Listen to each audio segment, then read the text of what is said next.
On Sunday, Ipswich Town made their first competitive trip to the new Tottenham Hotspur Stadium, wearing a third pink kit, which will hopefully work its magic and lead to a first victory of the season. Easy. Welcome to Blue Monday, an Ipswich Town podcast.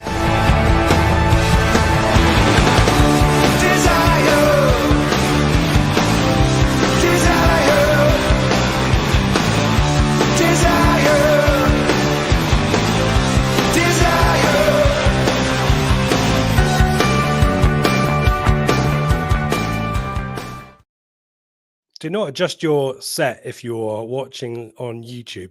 I think there is intel out there, Seb, that Tan will be in their third kit. So we've matched our branding to match. Are you liking our pink surroundings for this Thursday evening? I'm a fan of the kit. I have to be honest. Yeah, it was leaked by Ed Sheeran, wasn't it? He said it's getting an airing this weekend. I am fond of it. I did buy it when it came out, so I think it will be the first competitive game I've worn it to. So I think I will put it on for my trip down to London. And at this point, we've exhausted all of the changes to our routines. I've done the kind of final say of the podcast. You've done it. I mean, we are doing our absolute darnest to try and find a formation or a system that works. And maybe the pink kit is it, Seb. You never know. We're only allowed to wear it once more, though, aren't we? I can't only wear it twice. So if we do smash Spurs 5-0, we only get to wear it once more throughout the season, I think. Oh, man. Okay. Well, welcome back, Seb. Left me on my lonesome, albeit Ben stepped in and did an excellent job. But welcome back. You, do you want to explain yourself why you were missing a pre-match show during the season?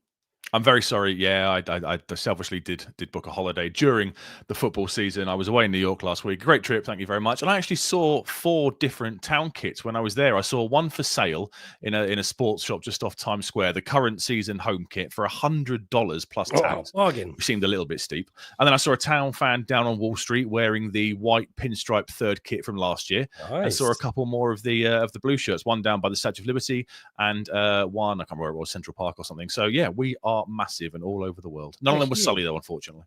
Well, Sully was over.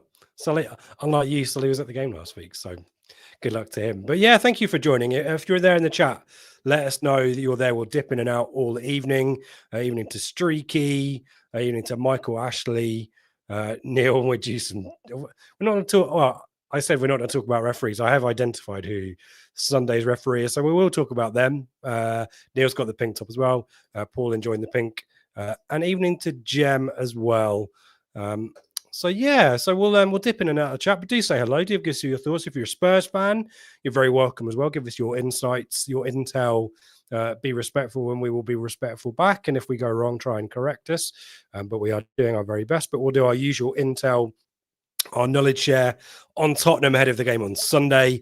But let's do a bit of a mini roundup, Seb, in terms of international call-ups. It's an extra dimension and an extra element of risk, isn't it, in terms of fitness and injuries and time, #not on the grass for some of our players. But probably the big shout-out goes to Kieran Slicker, who's got his first full international call-up with Scotland. Yeah, fair play. Made it to the Scottish full side. Obviously, a bit of an achievement, given he's only must have played 2 or 3 cup games for us, I think. So fair play to him. He's a regular for the under-21s, but now making the leap into the full squad. My lot, the Welsh FA, have called up Wes Burns and Nathan Broadhead, so a chance for Broadhead to get some more minutes. Obviously, he's not featured, I don't think, at all since the last international break. So a chance for him to get some minutes under his belt. Republic of Ireland announced today that Dara O'Shea, poor guy's playing with a broken bone in his back, isn't he? Surely will withdraw him, don't you think? Or would we have done that in advance of the squad being announced? Seems strange to let him go away with that issue given the injury to Greaves. And Sammy Szmodic is in that squad as well. Obviously, Jack Taylor won't feature this time given his injury. And obviously, Ogbene's out for the season, so he's not in the squad either. And interestingly, Jens Kajust wasn't called up by Sweden, which I think is a good thing because it's 2 weeks he can hang around at Playford Road and sit alongside Calvin Effing Phillips and Sam Morsley and kind of learn the role that no one's expected. So I think that's a good one. And I assume when the under-21s are announced tomorrow for England that both Amari Hutchinson and Liam Delap will probably make it. I presume Liam Delap's free again. It was only a 1-match suspension, wasn't it, at the end of the last international window? So I assume he's good to go again. So, yeah, the world we live in, I have no idea if Australia are playing, if Cameron Burgess will be flying away somewhere and Massimo Luongo might be joining him. But, yeah, I'd imagine it'll be roughly a half-full Playford Road for the next 2 weeks. And one... is it too early to jump on the Thomas Tuchel doesn't know what he's doing bandwagon our left back, Seb? Well, yeah, because he's not in charge till January, so it's a bit harsh to blame. Oh, is it? I have no idea. It's Lee Carsley's Well, Lee last Carsley. I'm squad. happy to slag off Lee Carsley then. It's Lee Carsley's last squad. Yeah, I guess, Leif Davis scored that absolutely world-class goal last weekend. And he's not in the squad. And I guess there's a bit of surprise amongst that. I guess if you're not a Town fan, are you that surprised? He's only got, 9, 10 Premier League appearances under his belt. Obviously, Lewis Hall, the left-back at Newcastle, has got the call-up. I presume he's played for Carsley at England youth levels before. So Carsley's simply going with what he knows and what he trusts. But I'd be surprised if when Tuchel gets the job and starts announcing the February, March windows, I'd be surprised if Leif Davis wasn't due a call up. Certainly, if he continues the form he's currently in, and scoring goals like he did against Leicester on Saturday. Yeah, apologies, Thomas Tuchel. I'll happily address my feedback to Lee Carsley. I'm sure he's definitely watching. He does love Ipswich Town podcasts. Let's jump straight into Spurs, shall we? And whistle stop time. Collins kind of got the sentiment right for me. Was as we were wrapping up Leicester post-match last week. So there was definitely an element of unexpected things can happen, and you can go to places like Spurs and pull off a shock. It would be a shock, wouldn't it? When we when we talk more about Spurs, you'll know why we think it might be a shock. But there's something about it, and the guys on Blue Monday Rewind talked about the game with Finidi's overhead kick back in 2001, which kind of set us on a great run. History could repeat itself, couldn't it? Let's give us some hope. It could do. In 90 minutes, anybody can beat anybody. That win, as you just said, push you towards Blue Monday Rewind with Craig and Dave. It's an excellent show. And at that point, we hadn't won since August, since the Finidi George best ever Opta stats performance or whatever it was against Derby. And yeah, we were drawing games, but we weren't winning. And we went there unexpectedly, and we did get a very late winner. Obviously 1-0 down, very late winner with Alan Armstrong getting the goal. And yeah, on any Saturday, any football team can beat anybody else. But the numbers I'm probably going to give you for the next 20 to 25 minutes or so, and some of the stats are a bit daunting because they are a decent side. Not done so well tonight though. They've played in the early round of the Europa League games, and they've only lost 3-2. But the stats suggest it should have been an awful lot more. I couldn't see that game. I haven't seen it, so all I've seen is the stats. But they kind of changed 2/3 of the lineup, and it's not gone well. Is that a good thing for us, or is it a bad thing? I'm not too sure. I think part of me would rather they'd have won 3-0 tonight, maybe go into the weekend with a little bit of complacency. I kind of get the impression that Postecoglou might well tear them a new one, and they might react on Sunday. So the first 15 to 20 minutes could be crucial at the weekend. Yeah, it's never useful to play matches midweek if you've got a league game and your opposition isn't. So from that respect, a few of the key players, Son, Maddison, we'll talk more about who played tonight later on, but they featured. They won't be as sharp as they might have otherwise been. It's travel and all that kind of stuff, isn't it? A few nights in a hotel. So yeah, it doesn't hurt us, does it? And as the chat has picked up, there's a few players absent anyway. So we'll go through that bit by bit. But do you want to give me your kind of state of the nation on Spurs? It's really difficult to kind of understand from the outside what the situation is there, because great new stadium. Postecoglou's come in, did okay last season, has kind of made a few pronouncements about his second seasons and how they tend to go. Have got some really excellent players, but I always think Spurs are one striker or a couple of strikers away from being something really decent. But the numbers, the underlying stats are really impressive, especially at home, aren't they, Seb? How would you describe Spurs? They're just not quite good enough for the top four, but way too good for the rest? I don't know. Yeah, I guess if you look back over the last kind of 10 to 15 years, I mean, they've not won a trophy since 2008. They won the League Cup in 2008. That's their last trophy. So this isn't a side that wins. And they've kind of had this tag labeled them of being Spursy, haven't they? Was it Alex Ferguson's document, his autobiography, where were they 3-0 down at half-time, his Man United side at White Hart Lane? And he walked in and he said, lads, it's Tottenham. And apparently that was the team talk. I guess over the years that's been embellished, etc.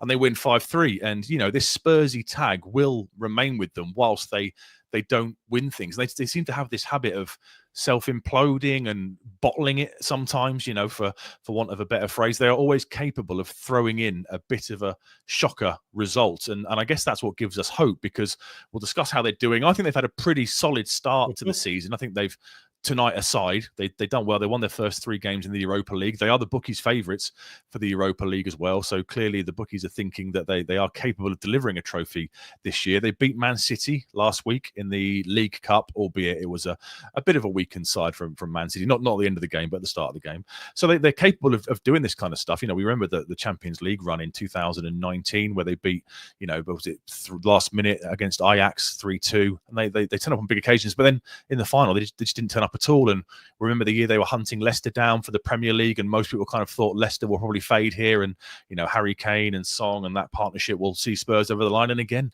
they kind of self-imploded in the famous Battle of Stamford Bridge game and ended up drawing 2-2 with Chelsea after being 2-0 up, and that handed Leicester the league. So yeah, whilst they remain this kind of inconsistent side, they're going to find it hard to shake this Spursy tag. And I think when you said they're kind of not as good as the rest of, they'll have designs in the top 4, but they're nowhere near as good as Liverpool, Arsenal, Man City, but they're probably better than the current Man United, Chelsea last season, maybe Newcastle this season. And that's kind of where they'll find themselves, aren't they?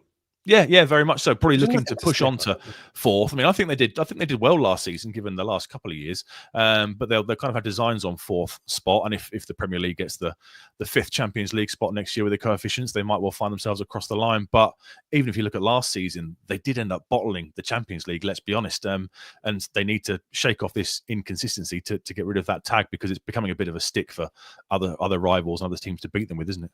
Yeah, and under Postecoglou, there's kind of this weird, they don't draw too many matches. Chris has said here in the chat, Spurs have never drawn a home league game under Big Ange.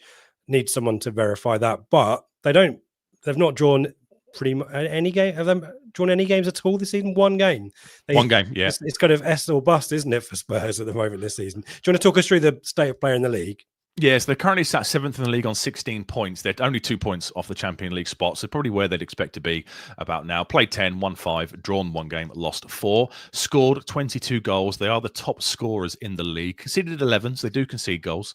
Their last 5 overall in terms of recent form is 3 wins against Villa last weekend, West Ham and Man United. 2 defeats, Palace and Brighton. And that's examples of the Spursiness. They were Palace's first victory of the season, and they were 2-0 up at Brighton and cruising. I think they got to half-time at 2-0. And then Brighton completely turned it around in the second half, and they fell apart and they ended up losing 3-2. Their home form, however, guys, is good. 12 points from 5 games, I'm afraid. Only defeat was against Arsenal, a set-piece goal from Gabriel, I think it was. 15 of their 22 goals scored so far this season have come at the Tottenham Hotspur Stadium. They are the top home goal scorers jointly with Brentford. Before tonight, don't know where they are now, they were second in the Europa League table. As I said, they'd won 3 out of 3 in the Europa League campaign. And as I said, they beat Man City in the League Cup. So some impressive wins. Villa last weekend, 4-1. We'll discuss in a little more detail. Went to Old Trafford, destroyed Man United 3-0. I guess maybe that says a little bit more about where Man United were a couple of weeks ago rather than what Spurs did. Expected victories over the likes of West Ham, Brentford, Everton, but they can always throw in a Crystal Palace, a Brighton. I remember the Leicester game on the Monday Night Football, the first game of the season. They were winning 1-0 in complete control and then completely imploded. Leicester got an equaliser and Leicester could well have won it. So, yeah, they are a strange side. Should we talk about this Villa game then? Because, yeah, Villa 1-0, really crappy goal to concede as well. They've got, as we mentioned, a set piece situation's a bit bizarre. We can talk more about that. 1-0 down at half time, but then Villa, Spurs smashed them in the second half, and I guess it was the Dominic Solanke show to an extent, wasn't it? It was, yeah. It was 4-1 in the end. They were 1-0 down, like you said. Morgan Rogers kind of tapped home from virtually on the goal line from a set piece. And then Brennan Johnson, football heritage in the genes. What more can you say? Equalised just after half time. And then Dominic Solanke scored 2 in 4 minutes to take his tally to 4 for the season, 4 in 8 appearances. And then old friend of ours, James Maddison, who we'll discuss later on maybe, scored a free kick very late on to secure the win. So a very impressive second half performance. Not so much the first half. They kind of showed this set piece weakness, which we'll discuss a little bit later. 51% possession, 2.44 XG to 1.82. So they were worth it on the XG stakes, giving in mind that I presume Morgan Rogers' one must have been like 0.9 on its own. Yeah. 16 shots to 12, 6 on target to 1. So yeah, a very strange kind of rubbishy, poor first half performance, a Spursy performance, I guess we can say. And in the second half, frighteningly kind of turned it on and kind of tore Villa apart. And it's, I guess, when you're looking for Spurs and players ticking, obviously Brennan Johnson's part of my FPL team. We talked about that, and he went on a bit of a streaky run, didn't it? Solanke scored again tonight. I think the chat have confirmed he came off the bench and scored. He's on a little bit of a run, but generally it feels like Song Heung-min needs to be maybe the metronome, is the beating heart of that team, and not really been at it so far this season. We'll talk about his stats more, Seb, but they've got really good attacking players, haven't they? But I guess unlike some of the other big teams around them, I guess they've got, is it Papi Sarr, the central midfielder? There's not a huge amount of, Kulusevski's more of an attacking midfielder than a central midfielder. They don't appear to have a midfield general. They don't have the dominant midfield presence, just a lot of attacking flair. And I guess players like that tend to go on runs, and maybe that's an explanation for this inconsistent form, perhaps. Is that a theory? I don't know. Maybe, perhaps, yeah. You look at the big side, so you think of, Chelsea with Caicedo, Man City with Rodri, Arsenal with Declan Rice. They all kind of have that kind of, I call it a number 6 in football hipster kind of trends. That player who will keep the side ticking over, like Morsey for us, keeps the side ticking over, and every week is going to be at worst a 7 out of 10. They haven't really got that. They've kind of got Bentancur. You just mentioned Sarr. Basuma played, I think, tonight. They kind of play a 4-3-3. We'll discuss the formation a bit. They play a 4-3-3, and maybe lacking that real kind of deeper kind of person to just keep the game ticking over is what they kind of really lack. Because, like you said, the forward options are really good. They're wide players. They're central striker. They're players that would probably get into most sides, apart from the very elite, kind of Liverpool, Arsenal, Man City. But maybe it's a bit further back where they are starting to struggle a little bit without that kind of, like you said, the metronome who just keeps things ticking over for 90 minutes week in, week out. And some big departures, high-profile departures in the summer as well. Do you want to talk about last season? I think we've kind of dealt with it a little bit, finished 5th. I think it was a decent season for Big Ange. It's his first season kind of at the club. They've gone obviously from Nuno Espirito Santo to Jose Mourinho to Antonio Conte. So the Spurs fans were pretty sick of the football. And obviously, Postecoglou's philosophy is completely different, and he brought in this attacking football. He also had to deal with Harry Kane's departure. He had to move on kind of club stalwarts like Hugo Lloris, Eric Dyer, the people that had been there for absolutely years. And he did all that and only missed out on the Champions League by 2 points in the end. They finished 5th on 66 points. They should have got themselves across the line. They imploded, for want of a better term, between kind of mid-April and mid-May, where they only won, I think, 4 of the last 10. I think they lost 4 on the bounce in that period. And they started the season incredibly well. I think they won 8 and drew 2 of the first 10. There was that crazy game against Chelsea where they got 2 red cards, 2 injuries, played the entire game on the halfway line, just kept on catching Chelsea offside before eventually losing 4-1. And that kind of knocked their confidence for 6. And they beat Villa towards the end of the season. And I kind of thought, right, well, that's them going to get top 4. And then they imploded and fell apart. But the numbers this season, despite their slower start, the data behind the kind of what you're seeing on the pitch is actually better. They're shooting more, they're scoring more goals, the quality of chances is better, they're conceding fewer shots, they're conceding less quality, and they're conceding less goals. So although they've not had that kind of bright, brilliant start they had last season, they have got kind of much better data. So it suggests that this will be more sustainable and could be a bit more of a slower burn, and they look to improve across the season rather than start and completely tail off towards the end. Do you want to give us some info on Big Ange then? It's a character that I really like. His honesty. He's quite blunt and forthright, doesn't really bullshit too much, does he? Has come in for a little bit of criticism perhaps about aspirations and trophies, mentioned that he always wins something in his second season, so he's going to put a target on his back, but goes about stuff the right way and just seems like it sounds like a real cliche and a real like damn with faint praise. I'd like to go for a pipe with Big Ange Postecoglou. Am I the only one? No, I agree. I really like him. I think he's got a bit of charisma about him.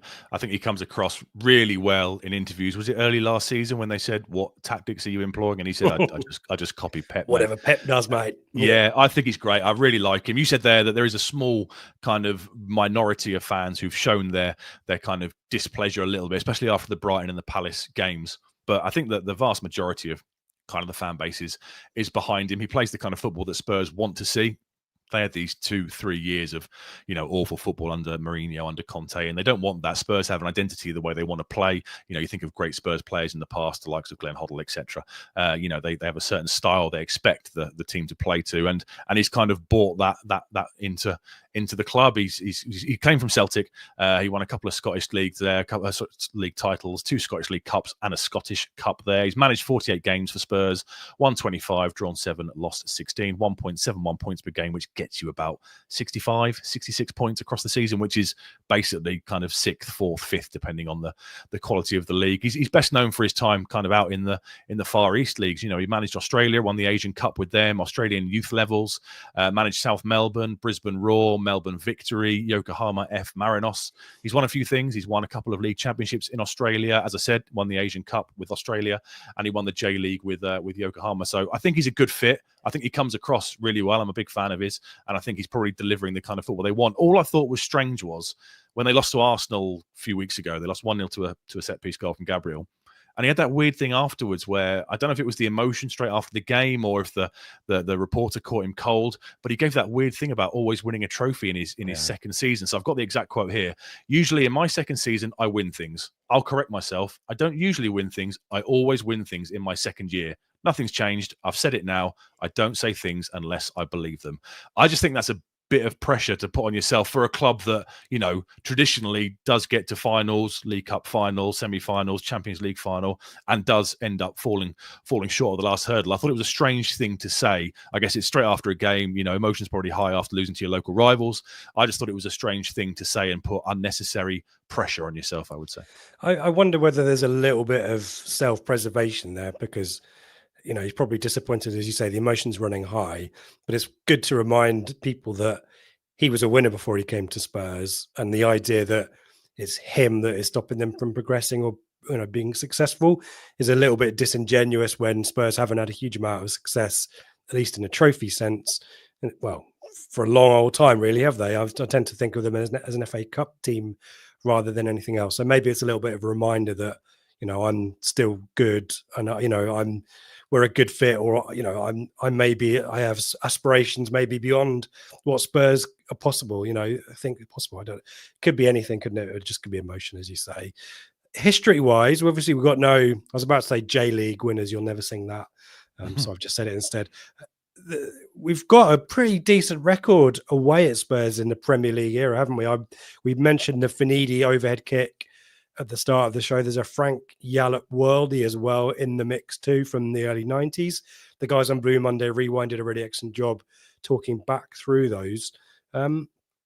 Other games against Spurs, opening game of that 2001 season when Mark Venus scored the first goal of that Premier League season. And overall, Seb, I looking at the stats here, I'd expect the record to be much more in Spurs' favour, but it is a little bit, but not massively. Pretty close. Yeah, it's pretty close, isn't it? 21 wins for Ipswich, 8 draws and 24 Spurs wins. Obviously, we've never played at the new stadium, but it was built on the site of White Hart Lane. And we've obviously, our last game there was the 2-1 victory in December 2001. Finidi George with the overhead kick. Finidi George then with the assist for Alan Armstrong very late on. That set us off on that amazing run that we've discussed so many times where we find ourselves 12th by mid-February and somehow still managed to mess it all up. And the 3-1 defeat that you mentioned on the opening day of the previous season, Mark Venus deflected free kick. Stuart hit the post as well, if I remember rightly, kind of a turn and volley. So yeah, it's a ground where in the not too recent history, you know, we've come away with points, and that can give us optimism combined with their Spursy, I'm going to keep saying it, Spursy kind of, you know, a tag that gives us hope that we can do something there at the weekend. And I can't wait to see the stadium. You know, I'm not. We'll do our predictions towards the end of the show. I'm not overly optimistic for our chances, but by all accounts, this is the best stadium in the country. You know, it's up there with some of the NFL stadiums in the States apparently. So as an experience and as a day out, this is what I'm really looking forward to. And it was one of the first ones I did look at when the fixture list came out to, you know, to kind of get an idea of when we can go and see it and kind of see what this next level and what this future of stadia brings. A bit of a nerd. As long as the view isn't a million miles away like West Ham, I will be happy. But yeah, I'm very. By all accounts, it's not. When I bought the seats, you can see the pitch, can't you, from the seat you're buying and stuff, and it looked pretty good to me. Yeah, let's bring things back up today. Do watch Blue Monday Rewind, still available now. Dave and Craig doing excellent work, taking us back through positive history there. Let's talk about ins and outs then. So should we start with the outs? Because you mentioned a couple of big names departing, not least Eric Dyer. And Lloris was there as well? He's gone. Lloris went to LAFC towards the end of last season. I don't think there was a window in the MLS, so he moved on towards the end of last season. They kind of cleared out a lot of the squad players. So Eric Dyer joined his mate Harry Kane at Bayern Munich. It was a loan with a kind of an obligation, I think, towards the end of it. Ryan Sessegnon briefly linked with us, I think, ended up going back to Fulham. Tanguy and Ndombele spent 60 million pounds, I think, on him a couple of probably about 5 seasons ago now, and became a perennial kind of loanee year after year. He was released. Ivan Perisic also moved on. They brought some funds in as well, though. Oliver Skipp went for 20 million quid to Leicester. Emerson Royal, right back, who couldn't defend for Toffee, went to AC Milan for 12 million quid. Joe Rodon, a player I would have been delighted if we'd have signed, spent last year on loan at Leeds and joined them for 10 million pounds. And Pierre-Emile Højbjerg has gone to Marseille. He was kind of signed as a midfield disruptor under Mourinho. He's gone to Marseille with an obligation to buy, and I think they've already announced they're going to trigger that. So he won't be going back. So yeah, it's kind of a shifting of kind of players that Postecoglou knows aren't going to fit how he wants to play, reduce the wage bill, and then reinvest in players that fit his playing style. We've mentioned Solanke's 2 goals last week and his goal tonight in the Europa League. He was 60 million quid from Bournemouth. That's a lot of money for a player that I don't think had got double digits in terms of Premier League goals across a few seasons before last year. He got 19 goals for Bournemouth last season. That got him a 60 million pound move. That got me thinking, what would Liam Delap be worth if 5 goals already? And let's say he finishes between 12 to 15 goals, you're probably talking a 40, 45, 50 million pound player, aren't you, in the space of a season? So it just shows that, you know, if you're young and kind of homegrown and can score some goals in the Premier League, your price tag can absolutely shoot up. Archie Gray joined for 25 million pounds from Leeds. It's a lot of money, but there's a lot of potential there. I thought he was class at times last season. And, you know, Spurs can do this. They can spend 25 million quid as a relative punt, because if he doesn't progress as they thought, they'll probably still sell him for that amount in 3 or 4 years' time and just break even on the deal. Wilson Odobert came in from Burnley, 25 million. I think we were linked as well, but as soon as those kind of figures were bandied about, I think we probably dropped out of the race quite quickly. And Lucas Bergvall joined, Scandinavian player. He joined, it was done last season and made permanent this summer. So, yeah, clearing of the decks of squad players that don't fit in with kind of how Big Ange wants to play, and then bringing in players kind of younger who are athletic and fit the mold and can look to do what he wants to do on the pitch. I think it's good business. And what is he looking to do on the pitch then? So we mentioned the 4-3-3 system, high press. I think people have said in the chat as well. Do you want to talk us through Big Ange's philosophy?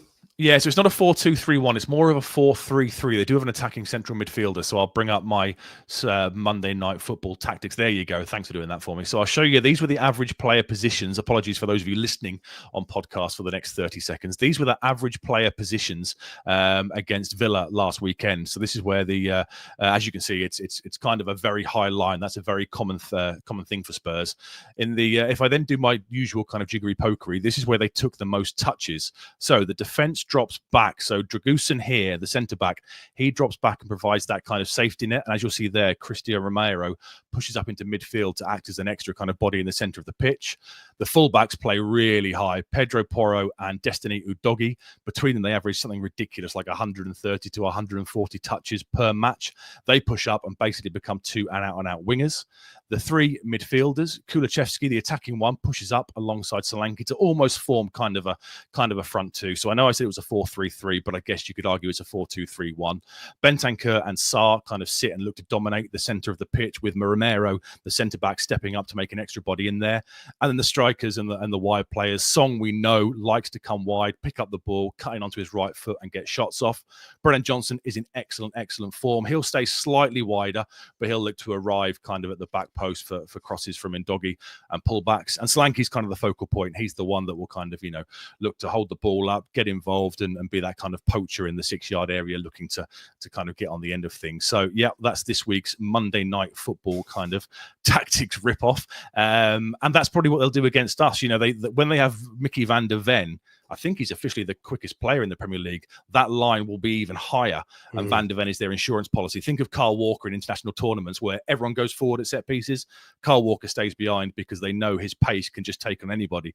Van der Ven pretty much does that for them. I'm sure people in the chat saw him with that goal at Old Trafford, the assist at Old Trafford a few weeks ago. He's out injured, so they've kind of had to compensate a little bit. So one of the centre-halves will play slightly deeper, but it's still a ridiculously high line. They're very possession heavy. 61% possession is second to only Man City.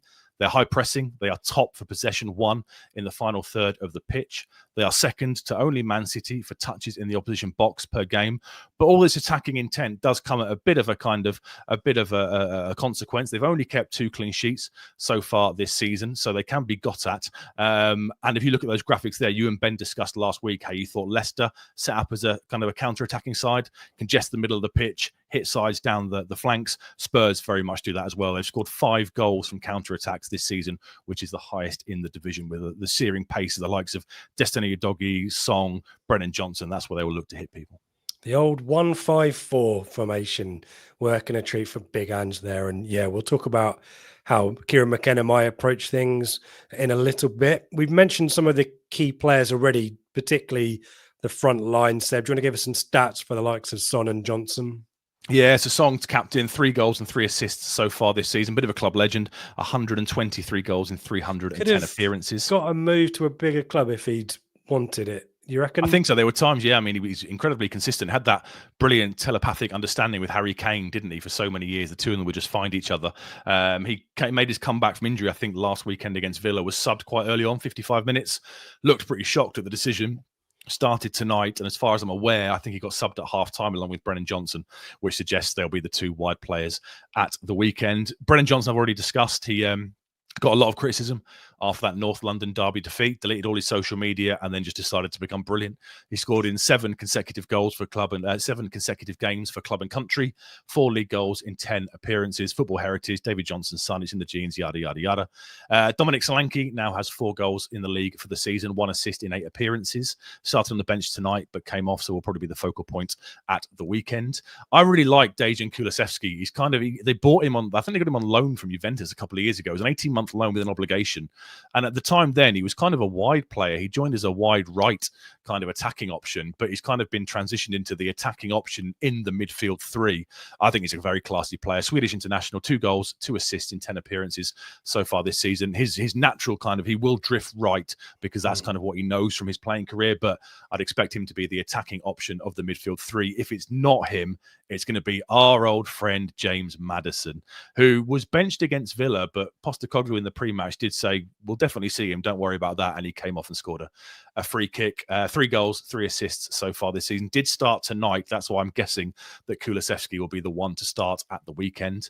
And the fullbacks I've already mentioned, Destiny Udogie, Pedro Porro, between them 140, 130 odd touches per game. The fullbacks are incredibly involved for Spurs. They will push really high up and basically create overloads and basically be extra attacking wingers, allowing the likes of Song and Brennan Johnson to a lesser degree to cut into the bench. Udogie didn't start tonight, so he's probably nailed on to start. Pedro Porro did and got an assist, but I'd imagine he will start because the drop-off in the right back with Jed Spence being injured is a big drop-off for them. Yeah, I like Kulusevski, industrious, kind of an unorthodox right winger. Seems to me to be quite a physical presence, likes to get his boot in as well. They don't have too many players like that, as we mentioned. We mentioned Papi Sarr maybe gets in with those blocks and interceptions, but it's not huge. It's kind of turnovers, isn't it? And kind of rushing yards and all that kind of stuff there. That's generally how they play. Maddison, such a strange one. In theory, a lot of ability, but not really inconsistent, isn't he? And you kind of saw that with England and to an extent with Spurs. He kind of one week he's brilliant, the next he's on the bench, isn't he? And you could say that he's probably the perfect club. Spurs. Yeah, it's the most Spursy player ever. Club's mantra a little Obviously, bit. Ex-Norwich is the chat wants to bring to our attention, but I remember him starring for Coventry. I saw him break through at Coventry and thought, brilliant player. I hope we sign him. And then Norwich was sweeping up Coventry players at that time and got in there and annoyed me. And yeah, he had a bit of antics in the East End derby. He scored in one of them, so I'm sure he'll be trying to make an impression, won't he, off the bench? And maybe someone needs to get involved with him. I don't know. We're not encouraging that kind of situation. Let's move on. Talking of players getting injured, Seb, and I'm not encouraging that. There are some absentees on there. There are, yeah. Mickey van der Ven, we've mentioned, the Premier League's quickest player. He's out, did his hamstring. He won't be back till after the breaks. That does kind of alter the way they play a little bit. They've got to be a little bit more conservative and leave Dragusin at the back, kind of as an insurance policy. Cristiano Romero was subbed last week. I think he went in quite hard on Morgan Rogers damaged his foot, and I think he's kind of being assessed for the game. So the chance they might be missing both their first choice centre halves, which would be useful. Ben Davis, the kind of left back we know him as, kind of signed from Swansea, he's likely to come into the back line to replace Romero if he doesn't make it back. Richarlison tweaked a hamstring. He got an assist and he tweaked a hamstring in the process against Villa. He's out and won't feature. Wilson Odegaard also has a hamstring injury. He won't feature. Jed Spence, I've already mentioned, has a groin problem. He's out as well. And then Timo Werner, the kind of very, very fast left-sided attacking player who can also play through the middle, has got a groin problem. And Mickey Moore, the one of their kind of real big talents and real big hopes from the academy, has a virus. They didn't travel to Turkey for tonight's game. So I guess, well, assuming in the case of Moore, he could well be okay for the weekend for a kind of a cameo off the bench. And Werner will depend on if he can kind of massage his groin over the next couple of days. We mentioned quite a few. You mentioned quite a few of the attacking stats and that kind of stuff. Anything else you want to draw attention to? Anything that maybe gives us some crumbs of comfort? Not really, guys. Sorry. 18 shots per game is the 4th highest in the league, as is 7 on target. As I've already mentioned, don't talk about how they don't even concede that many. I can't lie, because even the defensive stats, 9 shots conceded per game is the 3rd fewest in the league. So they will restrict us to chances. We've just got to make sure the ones we do get, we do kind of take. As I said, they're an excellent pressing side. They're kind of second for possession 1 in the final third. But Spursy, Palace beat them 1-0. Brighton 2-0 up, threw it away, missing the first choice 2 centre-backs. We're rubbish tonight in Europe. Keep the faith, people. Keep the faith.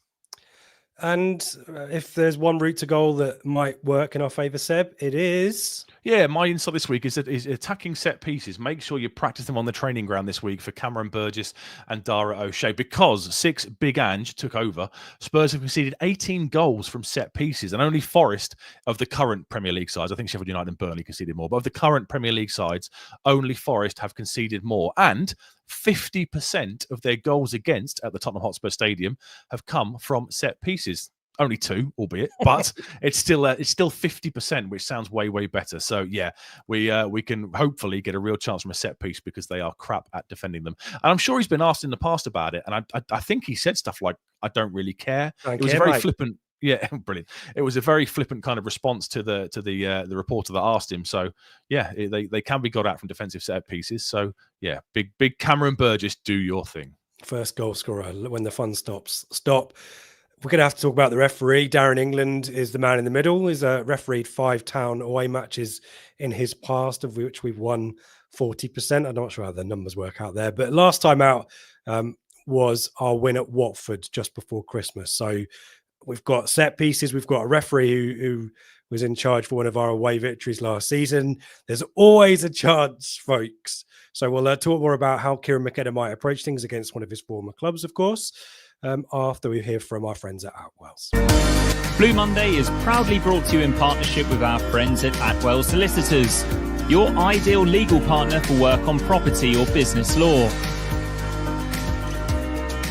Their client care has repeatedly been recognised as outstanding, and they are people-focused with a plain English approach which sets them apart. They have offices in Ipswich, Colchester and London, and to find out more, head to atwells.com. I did just say that, didn't I, Neil? I hope that people are hearing and watching. Darren England is indeed the referee. Thank you for we are live, aren't we? We've not been talking to each other for the last 38 minutes. I did press the live button, right, didn't I? We are here, aren't we? Atwells, thank you for their support this season. Thank you to One Stop Badges as well. If we remember, if we can get them in, I'm always a bit worried taking metal badges with pins in them. But Seb's got one there for those watching. Come and find us and we'll try and get you a One Stop Badge Blue Monday badge. But if you want one for your own company, charity, business, podcast, then hit up the link in the description and get 10% off. Other bits and pieces going on. Flagship show is back as usual on Sunday. We might have a little bit of a 30-minute delay depending on transport logistics. No Dave, as he unveiled last weekend. So Joe's logistics seems to be the most complex. I think Ben in the host chair and Mikey, I think, will be joining in as well. So join the guys either 8 or 8:30 on Sunday. We'll let you know in advance and ahead of the Spurs game, as well as watching this as many times as you like and hopefully giving it a thumbs up and a subscribe if you haven't already as well. You've got Blue Monday Rewind from earlier in the week, Premier League history v Spurs, and Ben and Mikey doing their Premier League predictions as well. Ipswich, let's talk about me. Some obvious questions like who replaces KFP and does Harry Clark return to the lineup? What say you, Seb Brown? I think Jens Kajust is the obvious choice to come in alongside Morsey, and Luongo will be the option off the bench at 65, 70 minutes, because I assume he won't have 90 minutes in him yet. You know, he was blowing by the end of the Brentford game. McKenna admitted after the game he'd gone longer than they probably liked him to. So Kajust and Morsey in the centre for me. Have they played together in the start? Yes, Southampton away they would have played together, wouldn't they, when Phillips was absent? So, yep, Kajust alongside the captain. Not Harry Clark, not for me. Bench option. I thought Ben Johnson's best performance since he's joined us last time out against Leicester. I thought he was really impressive. I thought he defended on the front foot. I thought he was excellent at breaking up play. So fair play to him. He took a lot of criticism after that West Ham game, then missed a couple through injury, and I was delighted to see him do well because, as I said at the time, you know, he's got 50, 60 Premier League appearances. I assume he's got more than Twan Zabian. He's probably our most experienced member of the squad. So delighted for him. He keeps his place, no doubt. And I guess the rest of the side probably picks itself. I thought the three behind the striker worked well. I was so impressed with Chaplin, came close with that long range kind of effort. So I fully expect him to start. Schmodic was quiet, but it's an away game and they are susceptible on the counter. So I'd like Schmodic in there because I think he's quicker than Jack Clark, isn't he? He's quicker getting you up the pitch. And then the right-hand side, again, do you go for Burns' pace because Burns is quicker than Hutchinson? And like we said, a doggy will push on. There might be space in behind, but I think it will be Hutchinson. So I'll go Hutchinson on the right, Chaplin in the middle, Schmodic on the left, and presumably George Delap, Liam Delap up front with George Hurst replacing him. Maybe George Hurst comes in, given... I was going to ask you about that. Brentford play a high line. Hurst got the nod, did really well. Spurs could do similar. Don't be that surprised if we see Hurst as the central striker on Saturday, maybe. Yeah, other than that, I think it'll be as close to that Leicester team as Kieran McKenna can get, I think. There wasn't a huge amount wrong with that apart from the last 20 minutes, was it? So I think I agree with that. Let us know your thoughts in the comments on that. We've had a few views and there, Neil agreeing Hutchinson on the right all day long, he says. Joe asking about Broadhead, said. We were asking the same question last week. I mean, such a weird situation, that, isn't it? It is, yeah, it is. He played for Wales, got the injury in pre-season, played for Wales, was stripped off at, was it West Ham away, and ready to come on before something changed, or was it one of the red cards? I can't remember. It might be Brentford, and he hasn't featured. And yeah, some weird things on social media, taking pictures of his, clubs down, as is Wes Burns, apparently. I still think he's a class player. I still think he'll have moments this season. I just think he's got to be patient because he's third choice for that role at the moment, isn't he? You've got Schmodic and Clark vying it out. He got an injury at a really poor time. He'll be on the bench. I've got no doubts about that. And I still think he will contribute because, he's such a classy player. I guess the only thing you've got that you could probably go against him is, has he got the athleticism and the kind of physical aspects for the Premier League? But in terms of technique, close control, vision, shooting ability, I'd say he's definitely capable of making the step up, and I'd like to see him get some game time at some point, but he's gonna have to be patient. He is. And Paul Westlake, I see you in the chat, and I'm not going to put that up, but I appreciate it and know where you're coming from, so thank you for that. We've got plenty of time for questions or your thoughts on the Town lineup. Very briefly before we do match predictions, let's talk about my favorite feature on the podcast.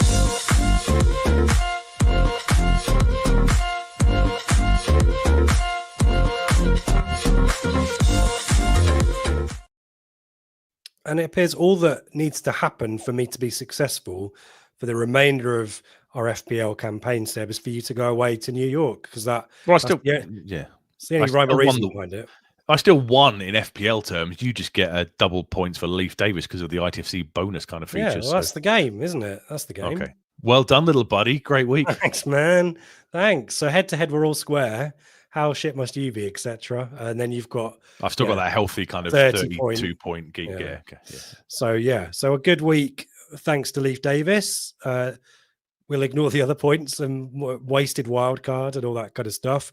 Do you want to talk through your lineup for the weekend, Sebs? I I haven't changed any player. personnel. Before I get shouted at, Pedro Porro's been in my side since day one, so it's just coincidence he's playing against us this week. All I've done is change my captain. Cole Palmer has a doubt against him. I said to you when I texted you my team last week when I was off, I said I think I should put Salah as captain, but I stuck with Cole Palmer, and sure enough, Salah scored and got an assist, and Cole Palmer did nothing. So they've got Villa at Anfield, so I'm captaining Palmer. I'm captaining Salah. Palmer has a 75% chance of making it, so if he doesn't make it, then I'm safe there with Salah as my captain. I've still got Delap and Hutchinson as my kind of Ipswich Town representatives. I'm keeping faith with Amari. I didn't want to put Davis in because we'll come on to predictions, but I think we might ship a few goals at the weekend. So yeah, other than that, no other changes. Well, I trust Leif Davis, so I've kept him in. I've also kept Palmer in on the off chance the 75% works out in our favour. Haaland has been relegated to vice captain. I had to use my transfers elsewhere. I brought in Bruno Fernandes ahead of their run of pretty easy games. No comment on who they play after Leicester this weekend. And such a shit house. So and Brennan Johnson, they're waiting in the wings in case Cole Palmer doesn't make it for Chelsea. But it's quite even at the moment, I guess. No one's smashing it, and Haaland, I'm really close to taking him out. I'm going to be honest with you. Presumably, if you take him out, you can upgrade half the side because you'll suddenly free up. Isn't he 15 million quid or something crazy? Yeah, does it show there? It doesn't know. So yeah, it would give me a bit of money to spend, but then the likelihood is I'm going to bring in Salah, and basically our teams end up looking the same. You need a differential. You've already copied me on Cole Palmer. Yeah, we need to change the rules. Not match me, my friend. Don't we? But yeah, exactly right. So we'll see how things go. Well, we won't be back next week, will we? Week after next, we'll see how things went and how many points Seb beat me by.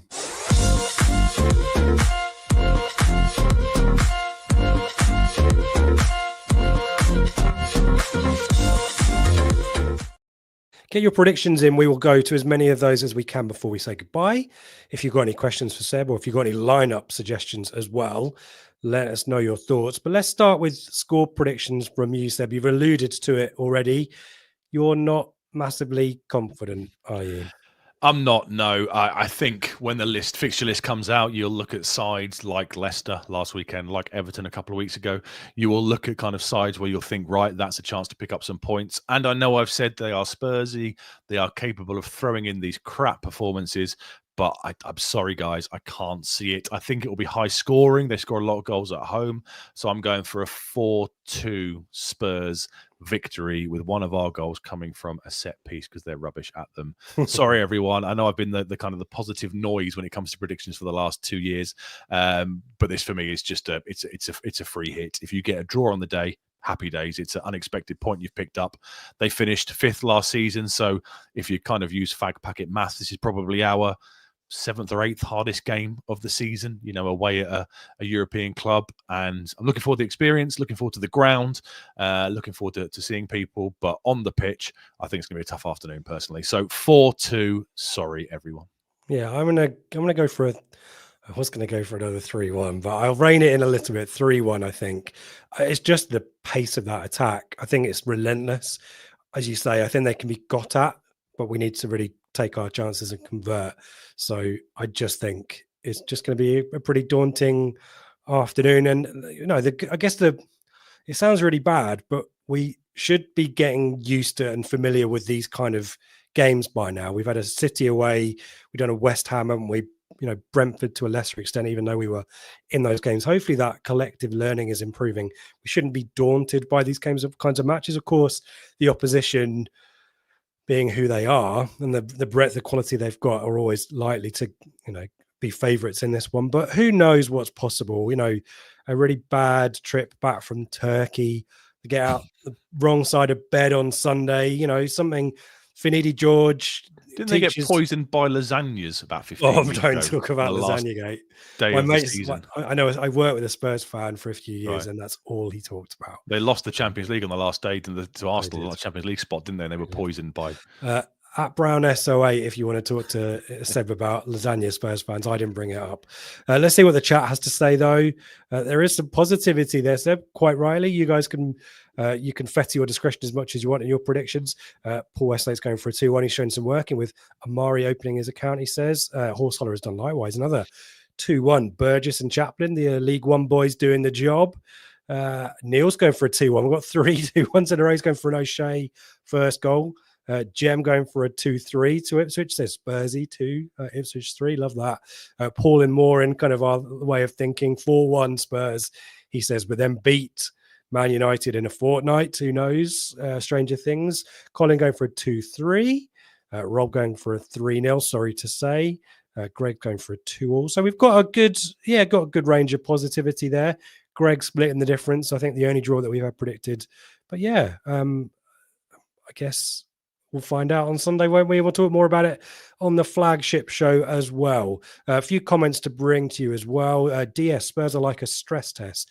They break you or you break them. They are a young team who are getting better and stronger. It's going to be, I get... Do you buy into that, Seb? Or I do. I think their attacking options are pretty relentless if they get going. Do you think we adapt the way we play? Is it a day to be playing out from the back and taking chances, given we just how good they are at winning possession in the final third? Brennan Johnson, Song, ridiculously quick players. Do you think maybe we go a little bit longer than kind of normal, or do you think we just do our normal game and see what comes of it? I like to think that we would factor that into our strategy, but I would imagine we'll start the game playing out short because that's the way we know. You can't pick and choose when you pick your footballing philosophy, and we know the way that Kieran McKenna likes to play football, don't we? So I think maybe the second pass is the one that goes long, Seb, to that point. Muric is kicking not amazing. That's why he was doing the long throws away at Brentford. Did he throw over his head last weekend as well? Yeah, and then all sorts. And then there was a point where we could break towards the end of the game, and he hoofed it right up into the air and landed on halfway. But yeah, it wouldn't surprise me if the keeper plays out, and then the second ball is a bit more direct, one of those crossfield diagonals that Cam Burgess can play. But it is a risky strategy, isn't it? You're right about that one. But McKenna should know that, right? We've got to give credit to our manager. Going back to his old club as well, we need to mention that. Yeah. Angle to that one. Coach there, obviously, and ended his brief playing career at Spurs as well. So that will be a exciting one for him. So yeah, I trust him to get things right. There you go. And did we play a behind closed doors? Was it like two of those 60-minute games during COVID or something? Am I right in thinking that? I don't know the format, but yeah, it was certainly during the lockdown. Under Lambert, right? Okay, so we have technically played there, haven't we? Okay. We have. Let's deal with this now, so the guys don't have to deal with it on Sunday. You went there. Oh, I thought you were going to ignore them all. I thought I've seen them in the chat, and I thought you weren't going to bring them. No, I did a BBC blog about this, BBC Sport blog. Check it out, folks. So you can give your take on this one now. Ashley asked for those listening. What do you make of Dermot Gallagher's referee conversation on Sky on Monday? Let's try and be polite if we can. I thought it was frightening. Yeah. I was astounded that even when the video evidence and Stephen Warnock was pressing him and saying, do you not think that's a penalty? Oh, they run into each other. I thought it was frightening that he wouldn't admit. I understand backing up fellow professionals, etc. But the things that were coming out of his mouth, the screen behind him was showing something completely different. And I don't know if it's arrogance or whatever. I don't understand why there doesn't seem to be. I know Match of the Day gave us I think Joe Hart and Mika Richards both said that's a penalty, and Gary Lineker laughed off. He's a Leicester fan, fine, I don't mind that. But for an official to come out with that was frightening. I think Stephen Warnock was almost speechless, wasn't he, when he said, do you not think that's a penalty? And he said, no, they just run into each other. And he was like, almost, I'm flabbergasted, I'm astounded. I think it was crazy. I'd kind of just about got over it, and then I saw that on, was it Monday? I think that clip came out, and it kind of made me just angry all over again. So yeah, frightening in terms of how arrogance maybe. I don't know what it is. I'm not sure arrogance is the right word for me. I think you got the right point though about it's overprotection of the profession, isn't it? And your buddies, isn't it? And I kind of, that is to be applauded when you can do it honestly. But in that situation, when practically the video behind is literally contradicting what's coming out of his mouth, is ridiculous. It's just at worst, it's incompetent. At best, it's incompetent. At worst, it's disingenuous, isn't it? And that was the point that I made on the BBC Sport thing that I did, was VAR has got enough problems as it stands anyway, with too many competing subjective situations like clear and obvious, which no one really knows what clear and obvious means in every situation is different. And then you add in referees call, these kind of two subjective parameters to how VAR intervenes or doesn't intervene, which no one really gets right, which means you get inconsistency.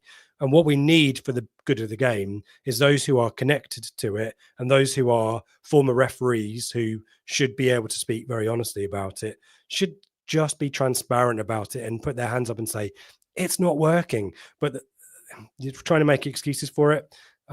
Just looked really bad on him, didn't it? But in the past, they've admitted issues in the past, haven't they? They've admitted mistakes. Did they admit one for Gary O'Neill? I think when Man United scored against Wolves, they've admitted it in the past. The big one last season was obviously Spurs against Liverpool, wasn't it? Where they gave the on-field decision and they got the format wrong, so it was a goal that was either disallowed or given or whatever. So they have admitted to mistakes in the past. I just don't understand why, if something is so blatant in front of you, why 48 hours later you wouldn't say sometimes we have to hold our hands up. I'd have more respect if they said, yeah, we hold our hands up as a referees association or whatever, we got that one wrong. But yeah, to me, to double down on it 48 hours after the event seemed crazy. It's definitely doubling down on it, as you say, and it's not a great look, is it? So hopefully the conversation between Mark Ashton and Howard Webb that we think has happened this week will have an impact. I mean, Norman asks, do you think we might get referees call going our favour away at Spurs? I mean, it's a small club away at a big club, isn't it? I don't. Sorry. No, I don't. I've got a Burnley supporting mate. I've mentioned a few times on the podcast. And I think I was whinging it in one weekend last year about the standard of officiating in the Championship. And he said, mate, when you get to the Premier League, it's worse. And I said, well, it can't be worse because you've got VAR to kind of back you up. And he goes, as a small club, you will get no decisions. And I kind of thought, oh, he's just Burnley. They're going to get relegated. He's having a bad weekend or whatever. And he's just proved to be absolutely right. I don't think a little club in the grand scheme of things like us can go to Spurs, and unless it's a complete 100% nailed on that then gets a VAR review, I wouldn't expect too many favours to go in our way. The way we might get a decision in our favour, I think, would be at Portman Road with the noise of the crowd and just that little thing in the back of a ref's mind, remembering maybe the Leicester game where they did clearly get one wrong, but I couldn't see it away at a Big Six club personally. Yeah, you're not going as far as using the C word there, but I think you're not saying that. I think it's just I think Gary O'Neill's unconscious. I think it's unconscious biased. I think that's what it is. I don't think it's necessarily malicious. I just think there is a subconscious bias towards the. Who are you going to worry about complaining? Spurs or an Ipswich or Man United or an Ipswich. Yeah. So I think we've done that conversation enough until we need to revisit it. And hopefully we don't need to revisit it on Sunday, but fingers crossed on that one.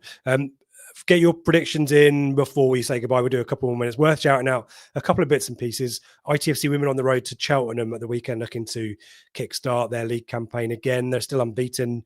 A couple of draws, though, in the recent weeks, but 25-0 aggregate scoreline in their two games against Milton Keynes, one in the league, one in the cup. And Ella Rutherford back in training as well this week. So things looking good for their trip to Cheltenham, who are 10th with the 8 points from their 10 games so far.